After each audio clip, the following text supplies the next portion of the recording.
Students, already we have completed the important chapters like your reproduction part, then molecular basis of inheritance, and in your zoology, body sir has already completed your genetics parts. So, from the chapter 3, that is only biofortification is there in syllabus, tissue culture, other things are deleted. So, biofortification, from biofortification, only short questions will come. So, what is biofortification and why it is required? Biofortification. Bio means biologically or life, or fortification means something or some nutrients are added in the foods or in the raw materials of foods which is consumed by the human beings. Mainly the peoples are suffering from malnutrition. Mainly the childs having age under 5 and the women's of the developing and underdeveloping countries, so they are suffering from malnutrition. Mainly the childs are suffering from the malnutrition. Why they are suffering from malnutrition? Because they are consuming the four qualities of staple food. They are consuming four qualities of staple food. Means the children who are living in the slum areas, what they are consuming, they are only consuming rice, but the rice which we are consuming or they are consuming, it doesn't contain anything, only it is containing the starch. And if you will eat the red rice, means the rice will not be fine. माने जोटा आमे तुमे खाउछ पूरा तुमे माने कोन prefer करछ, पूरा rice टा पतला हेतिबो, से पूरा व्हाइट होतिबो, तापर तुमे ताको भलरे प्रिफर करछ. किंतु जदि तुमे नाली राइस खाइबो, माने केवल गोटिए थर ही ताको जो तांकर जो थरे राइस टाको क्लीनिंग करा जाए, केवल गोटिए लेयर ही क्लीनिंग हेतिबो. तो गोटे रेड कलर लेयर थाए राइस ऊपर, से रेड कलर लेयर टारे तुमर विटामिन बी ग्रुप रो किछि न्यूट्रिएंट्स थाए. किंतु तुमे ताको भी सफा कर दौच. तो तुमे जो राइस खाऊच से केवल स्टार्च अच्छी. देखिए कि स्लम्प एरिया मेनली पिला गुड़ाक सफर करती माल न्यूट्रिशन. तांकर पाखे कौन थाए, प्रोटीन डेफिशिएंसी थाए, विटामिन्स डेफिशिएंसी थाए, मिनरल डेफिशिएंसी थाए. तो यही सब जिनसर कौन थाए सेठी तांको पाखरे डेफिशिएंसी थाए, जो कि से माने सफर करती. किंतु तांको पाखरे तो एते पैसा नहीं कि से माने फ्रुट्स किंबा एनिमल प्रोडक्ट्स किंबा कॉस्टली कॉस्टली वेजिटेबल्स किनिकी खाई पारिबे. तो से माने कौन ओनली राइस खाइले माने what is the poor quality of staple foods they are eating, only they are eating for living. जीवन को बंचेकी रखापी ही से केवल खाती. तो तांकर खाइबारे न थाए कौन प्रोटीन्स न थाए, विटामिन्स न थाए, मिनरल्स न थाए, किछि भी न थाए. तो सेथिपाई से माने माल न्यूट्रिशन रु सफर करती.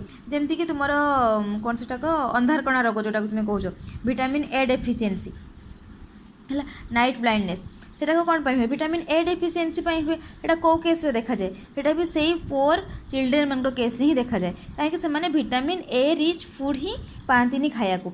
मेडिसिन तार सप्लीमेंट्स अच्छी, किंतु सबु बेले न्यूट्रिएंट्सटा ही बेस्ट सप्लीमेंट. तुम जब न्यूट्रिएंट्सटा को ठीक रे तुम बॉडी को जाऊँगी, ताहले तुम मेडिसिन रो किसी आवश्यकता ही ना. से सब वेजिटेबल्स फ्रुट्स ए सब जिन खाया कथा. ये वेजिटेबल्स खाइबानी, से वेजिटेबल्स खाइबानी, छोटा सब किसी भल कथा नुह. तो तुमको जमीती कि आमर रोचे कि जो माने डेवलपिंग कंट्रीज रे माने 1/2 ऑफ दी जो माने वोमेन्स माने हुंतु किंबा दी चिल्ड्रेन्स बिलो दी एज 5, से माने जो सफर कर कौन थाए 1/2 ऑफ दी मिनरल रिक्वायरमेंट. तांको बॉडी पाई जेतिकी मिनरल रिक्वायरमेंट तार हाफ केवल तांको बॉडी को जाउची. कौन कौन मिनरल रिक्वायरमेंट्स रही, जमती कि जिंक, आयरन, ए सब मिनरल रिक्वायरमेंट्स रही, कि बॉडी को केते जाउची, ओनली यार हाफ माने 50% केवल से माने कंज्यूम करछन्ती. Half of their mineral requirements they are consuming only 50% minerals which is not sufficient for their growth. तो सेथिपाई आमर by the using of biotechnological techniques and the modern breeding methods, scientist माने researchers माने कौन चिंता कले ना केमिति लो कॉस्ट रो जो फूड रहुची सेथिरे प्रोटीन अवेलेबल होथबो, विटामिन अवेलेबल होथबो, मिनरल अवेलेबल हेई पारुथिबो. So they thought like this.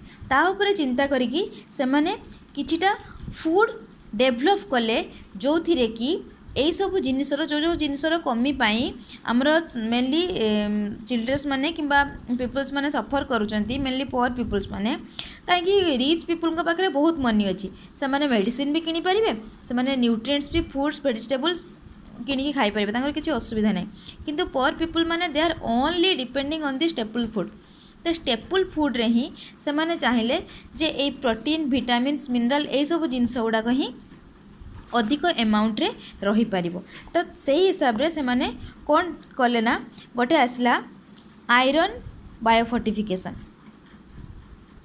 Iron biofortification को मेथड रे सब डेवलपमेंट है modern breeding methods and biotechnological methods तो आयरन बायोफोर्टिफिकेशन कौन करागला आयरन बायोफोर्टिफिकेशन है राइस बीन मेज मेज गुड़ाक मेनली से माने एमती चाष भी करती पुअर पीपल माने मेज चाष करती राइस चाष करती स्वीट पोटाटो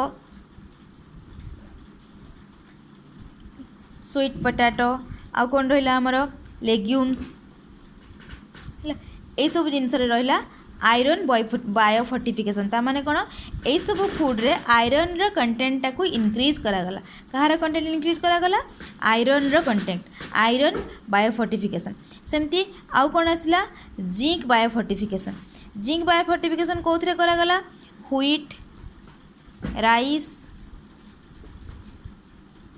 स्वीट पोटैटो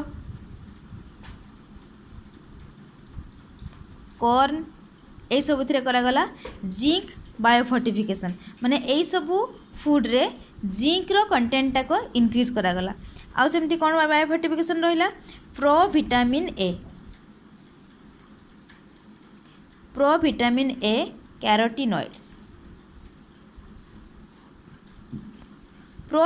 ए कैरोटीनॉइड्स माने प्रोविटामिन माने विटामिन ए टाको तुम विटामिन ए फॉर्म रे तुम बॉडी को जीव ना सी कौ फॉर्म रे जीव सी कैरोटीनॉइड फॉर्म रे जीव तेणु ए कैरोटीनॉइड को कहा जाए प्रोविटामिन ए बा precursor of vitamin A carotenoid को कौन कहा जाए प्रोविटामिन ए बा precursor of vitamin A precursor माने जो थिरु विटामिन ए रो सिंथेसिस होची सेति में आको कहा होची कैरोटीनॉइड को कौन प्रोविटामिन ए बा प्रिकर्सर ऑफ विटामिन ए तो ए को किए रहिले एथिरे स्वीट पोटैटो